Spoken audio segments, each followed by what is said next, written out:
ভাসিয়ে দেয়। নবীজি ডেকে বলে, আলী, ওমর, তুমি এটা কাঁদো কেন? বলে, কাঁদি এই জন্য, এমন একটা ঘোড়া, যে ঘোড়ার দিক পৃথিবীর সকল ফেরেশতারা তাকায় আছে, যে ঘোড়ার উপরে দুইজন সয়ারি বসে আছে, আকাশ বাতাস পৃথিবীর কাঁপতেছে, রহমতি দরিয়ার মধ্যে জোশ পয়দা হয়ে গেছে। নবীজি ডাক দিয়ে বলে, ঘোড়াটাই দেখলাম, ঘোড়ার সয়ারি দেখলাম। ঘোড়ার সয়ারি তো সাধারণ না, বেহেশতের সমস্ত যুবকদের নেতা। শুধু তাই না, আমার নবী কে ডাক দিয়ে বলে, ইমাম হুসাইন ডেকে বলে, নানাজি, তুমি কি ঘোড়ার মতো ডাক দিতে পারো? বলে, পারি তো, পারি। আমার নবীর ডাক দিয়ে বলে, হুসাইন কই নবী গো, আমার নানা, ঘোড়ার মতো ডাক দাও। আমার নবী চমৎকার সুরে কণ্ঠে ঘোড়ার মতো ডাক দিলেন নাতিদেরকে খুশি করার জন্য। এত সুন্দর কণ্ঠ প্রয়োগ করলেন, আমার নবীর যত কৌশল ছিল সমস্ত কৌশল ঢেলে দিয়ে সুন্দর একটা কণ্ঠ ইমাম হাসান হুসাইনের জন্য নবীজি কণ্ঠ বের করে দিয়ে ঘোড়ার মতো ডাক দিলেন। হযরতে ইমাম হুসাইন ডাক দিয়ে বলে, নানাজি, তৃপ্তি মেটে নাই, এত সুন্দর কণ্ঠ পৃথিবীতে আর কারো হতে পারে না। ও নানা, আর একবার ঘোড়ার মতো ডাক দাও। নবীজি আবার ডাক দিলে, এবার হাসান ডাক দিয়ে বলে, ও নানা, ছোট ভাইয়ের কথা রাখলা দুইবার, বড় ভাইয়ের কথা কি তুমি একবার রাখবা না? আর একবার ডাক দাও। আমার নবী সঙ্গে সঙ্গে পৃষ্ঠে থেকে দুই নাতিরে নামায়া দিয়া মসজিদের কোনায় সেজদায় পড়ে নবী আমার উম্মতি উম্মতি বলে কান্দে।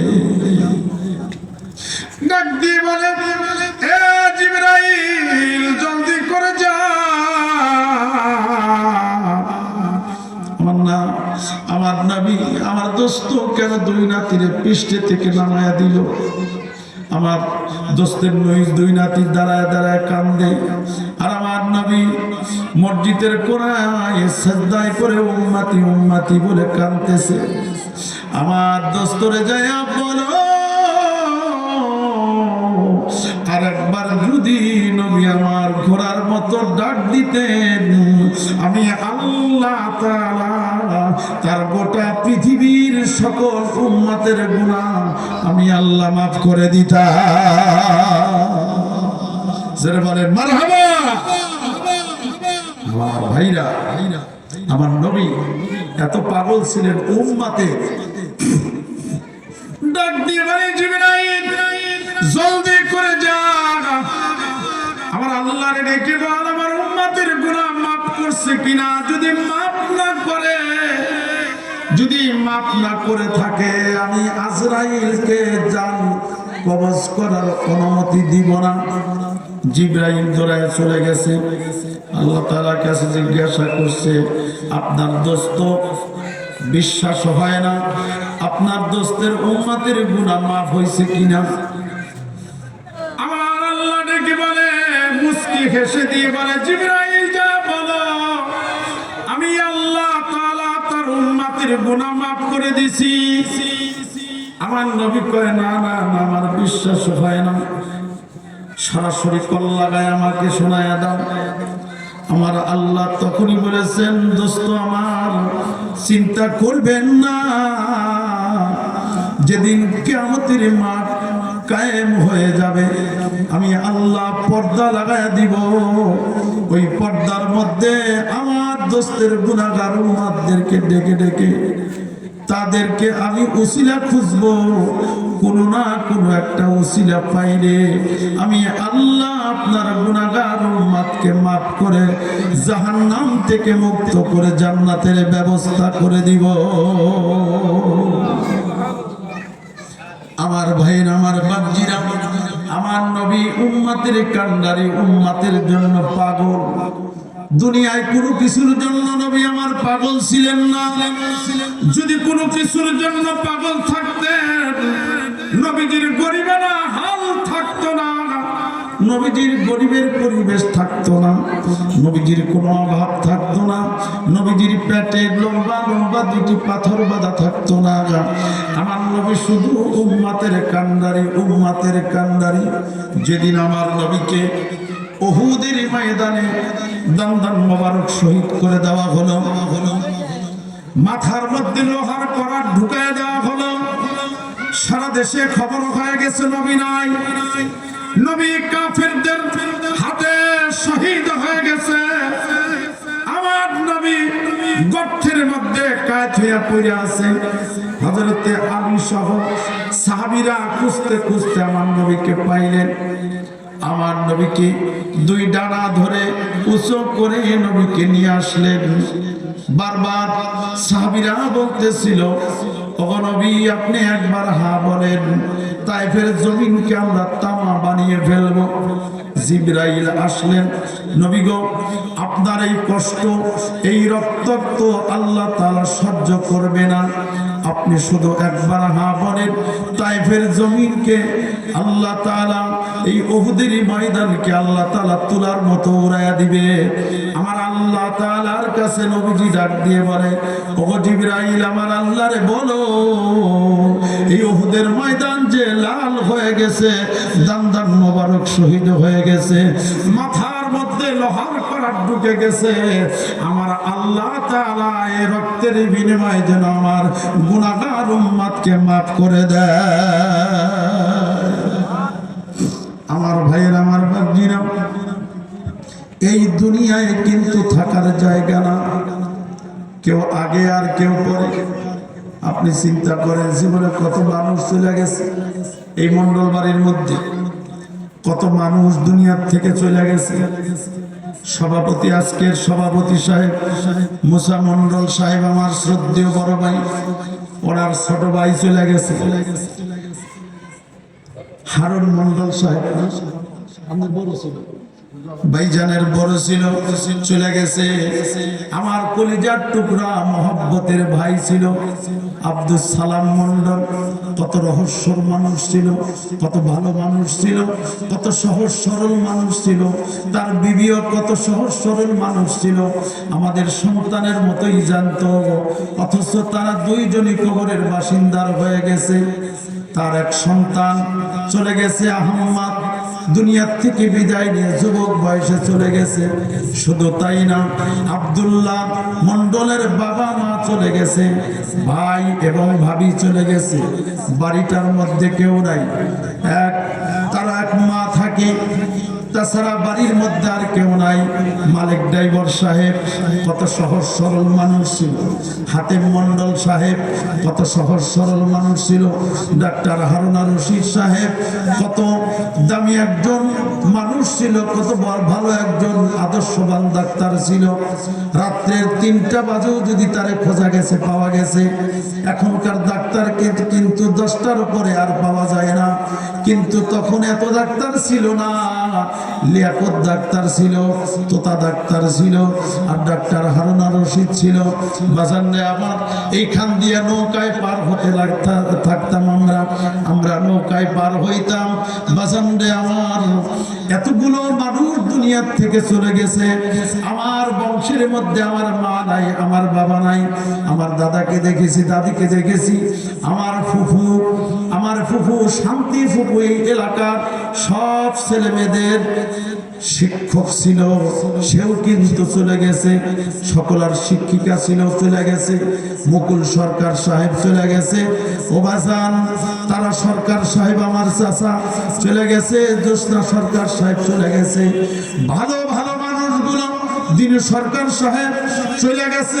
তার আরো 2 ভাই বিশু সরকার এবং হামু সরকার চলে গেছে, দিনু সরকার চলে গেছে।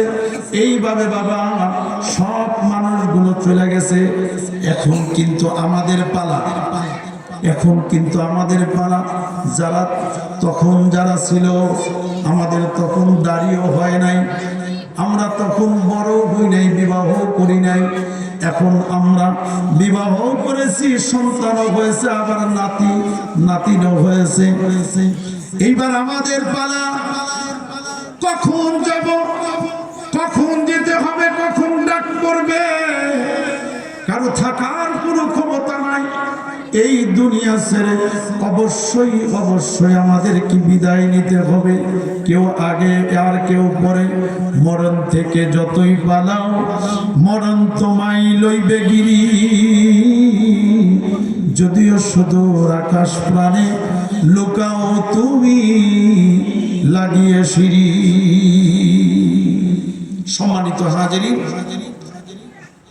আমার ইচ্ছা ছিল আরো কিছুক্ষণ সময় আপনাদের সামনে দিতে, আসলে সম্ভব হলো না।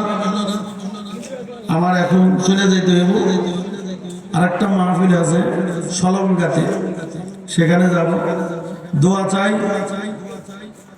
মহব্বত চাই, মায়া চাই, ভালোবাসা চাই, যেন ভালোবাসার পাইয়া আমি দোয়া পাইয়া সারা বিশ্বে, সারা বাংলাদেশে সফর করতে পারি। আল্লাহ তাআলা যেন আমাকে সুস্থ রাখে, আপনাদেরকে সুস্থ সেবা দান করে। তবে পরিশেষে আমি একটা দোয়াই করি, আল্লাহ তাআলা যেন সকলকে সুস্থতা দান করে, সকলকে যেন সুস্থতা দান করে। আমরা দানের শেখকেও দেখেছি, দানের শেখ, কালো শেখকে দেখেছি, আমরা বহু মানুষ দেখেছি। এরপরে বাড়ির দোকানদার সাহেবকে দেখেছি। আমার সামনে এই জায়গায় কথা বলতে বলতে বাজারে চলে গেছে, বাজার থেকে হসপিটাল থেকে আর ফিরে আসে নাই। সৌদ ভাইয়ের মতো মানুষ, রহিম ব্যাপারীর মতো মানুষ, এত সুন্দর মানুষ খুঁজে পাওয়া খুব মুশকিল, নাই চলে গেছে। সহজ সরল মানুষ ছিল, বাড়ির দোকানদার সব। আল্লাহ তার কপালে কি লিখছিলেন, দাপ দাপ করে কোটি কোটি টাকা কামাই করে মানুষকে তাক লাগাইয়া দেয়া চলে এসে ভালোবাসার বান্ধনে পড়ে অন্ধকার কবরে ঘুমিয়ে গেছে। আজকে তার সন্তানেরাও বড় হয়ে গেছে, বাবার মতো লাসে গেছে হয়ে গেছে। দান দক্ষিণা মাশাআল্লাহ যথেষ্ট পরিমাণ করে। আমার এই এলাকার মধ্যে গুইনা শেষ করতে পারবো না যে কতগুলা মানুষ চলে গেছে। আলম ফকির এর মতো একটা মানুষ হয় কত? আমার ভাই শাহিন এরকম একটা মানুষ হয়। বাজারে গেছে, বাড়ির থেকে বাজারে যাইতে 2 ঘন্টা লাগছে। মানে যারে পাইছে তার সাথে কথা বলছে, সালাম বিনিময় করছে। এইভাবে অনেক মানুষ চলে গেছে গো বাবা। এখন আমাদের পালা, আমাদের চলে যাইতে হবে। আমরা সিরিয়ালে আছি, এটা চিন্তা করতে হবে। আর পাগলামি না, 5 ওয়াক্ত নামাজ গুরুত্ব সহকারে মসজিদে গিয়া জামাতের সঙ্গে আদায় করার তৌফিক যেন আল্লাহ তাআলা দান করে। সকলে বলে আমিন। এই মাহফিলের খাতিরে আমার এই মহল্লার যত মুর্দা ব্যক্তি কবরে শুয়ে আছে, সকলের কবরের আযাব যেন মাফ করে। সকলে বলে আমিন। এই মাহফিলের খাতিরে যেন আজকের এই মাহফিলের সম্মানিত মহাশ্রদ্ধেয় আমার বড় ভাই সভাপতি সাহেবের ছেলে খুব অসুস্থ, হসপিটাল থেকে আসছে, আবার অপারেশনে তাকে নিতে হবে। আমি আজকেও তার সম্পর্কে হসপিটালে কথা বলছি, হসপিটালে সিট নেওয়ার জন্য। ঢাকা মেডিকেল কলেজে আমার এক ভাই আছে, তার বোন আছে, তার সাথে কথা বলছি যেন ভর্তি হইতে পারে, একটা বেড পায়, ভালো চিকিৎসা যেন পায়। আল্লাহ তাআলা যেন তার হায়াতে তৈয়বা দান করে। সকলে বলে আমিন। আল্লাহ তাআলা যেন এই ছোট্ট ছোট্ট বাচ্চাদের দিক তাকাইয়া আল্লাহ তাআলা যেন তার নেক হায়াত আল্লাহ তাআলা দান করে। সকলে বলে আমিন। সুস্থতার উপর কোনো জীবন নাই, সুস্থ জীবনের উপর আর কোনো জীবন নাই, এটা মনে রাখবেন। সবচেয়ে সুন্দর জীবন হচ্ছে, নিয়ামতের জীবন হচ্ছে সুস্থ থাকা। আপনি জানেন আপনার দেহের মধ্যে, আমার দেহের মধ্যে কোন রোগ বাসা বাঁধতেছে, এটাকে আমরা বলতে পারবো? আল্লাহ তাআলা যেন আমাদেরকে মাফ করে দেয়। সকলে